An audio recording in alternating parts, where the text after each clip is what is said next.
السلام علیکم ناظرین، آپ دیکھ رہے ہیں ویژن پوائنٹ اور میں ہوں محمد یونس قاسمی۔ ناظرین، آج ہم بات کرنے جا رہے ہیں ایک ایسے موضوع پر جس نے جنوبی ایشیا کی سیاست میں ایک نئی بحث چھیڑ دی ہے، یعنی افغانستان میں بھارت کی واپسی۔ بظاہر نرم گفتار، امدادی منصوبے اور انسانی ہمدردی کے اعلانات کے ساتھ بلکہ اس کے پردے میں بھارت کی اصل خواہش کیا ہے، یہ دیکھنے کی ضرورت ہے۔ کیا یہ افغانستان میں امن کا خواہاں ہے یا پاکستان کے خلاف کوئی نیا محاذ کھولنا چاہتا ہے؟ آج کی اس ویڈیو میں ہم حقائق کے ساتھ اس کو دیکھنے کی کوشش کریں گے۔ ناظرین، بھارت کی افغانستان میں دلچسپی کوئی نئی بات نہیں ہے۔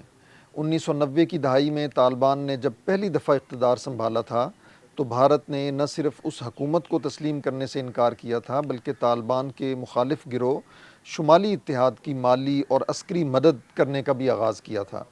پھر جب 2001 میں امریکہ نے افغانستان پہ حملہ کیا اور طالبان حکومت ختم ہو گئی تو بھارت فوراً کابل واپس لوٹ آیا اور اس نے درجنوں قونصل خانے، تعلیمی منصوبے اور نام نہاد کئی طرح کے ثقافتی مراکز قائم کیے۔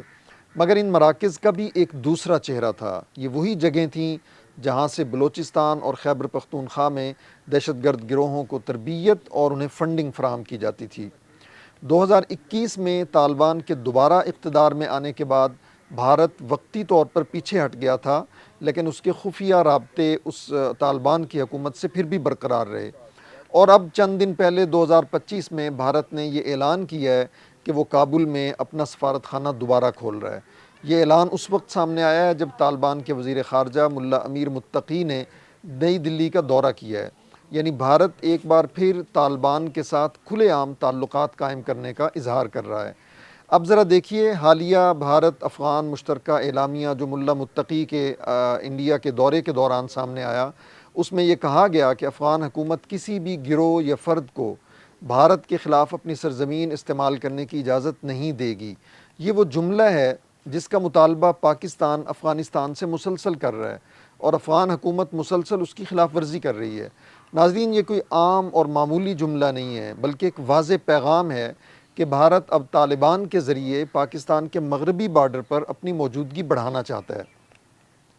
پاکستان اور طالبان کے درمیان موجود تناؤ، جس کے لیے ابھی استنبول میں مذاکرات بھی جاری ہیں، یہ بھارت کے لیے ایک سنہری موقع کے طور پر سامنے آیا ہے۔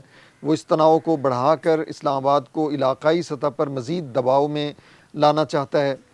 ناظرین، بھارت کا اصل ہدف امن نہیں ہے بلکہ وہ اپنا اثر و رسوخ بڑھانا چاہتا ہے۔ سی پیک کے بعد سے بھارت کی مسلسل یہ کوشش رہی ہے کہ افغانستان کو پاکستان مخالف بیانیے کا حصہ بنایا جائے۔ اسی لیے وہ اب انسانی ہمدردی اور تعمیر نو کے بہانے ایک نیا سفارتی کھیل کھیل رہا ہے۔ بھارت چاہتا ہے کہ افغانستان کو پاکستان اور چین دونوں کے خلاف ایک اسٹریٹجک فرنٹ لائن کے طور پر سامنے لایا جائے۔ بھارتی تھنک ٹینکس اور میڈیا ہمیشہ یہ تاثر دیتے ہیں کہ پاکستان وکٹم کارڈ کھیلتا ہے، لیکن حقیقت یہ ہے کہ بھارت خود اپنی مداخلت کو سفارتکاری کہہ کر چھپاتا ہے۔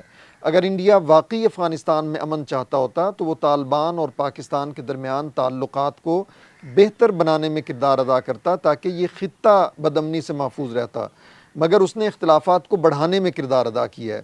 ناظرین، افغانستان میں بھارت کی بڑھتی سرگرمیاں یہ محض امدادی یا ثقافتی نہیں ہیں بلکہ یہ گہری اسٹریٹجک چال ہے۔ پاکستان کو اپنی مغربی سرحد پر امن اور استحکام کو ہر حال میں ترجیح دینے کی ضرورت ہے اور اسے محفوظ بنانے کی ضرورت ہے، کیونکہ بھارت کے عزائم نرم گفتار میں چھپے ہوئے ہیں، خوبصورت باتوں میں چھپے ہوئے ہیں، لیکن اس کے مقاصد ہمیشہ کی طرح سخت ہیں۔ ناظرین، آج تک کے لیے اتنا ہی۔ بالکل حاضر ہوں گے ایک نئی ویڈیو کے ساتھ۔ اگر آپ کو یہ ویڈیو پسند آئی ہو تو اسے لائک اور شیئر ضرور کریں اور ہمارے یوٹیوب چینل ویژن پوائنٹ کو سبسکرائب ضرور کریں۔ بہت شکریہ۔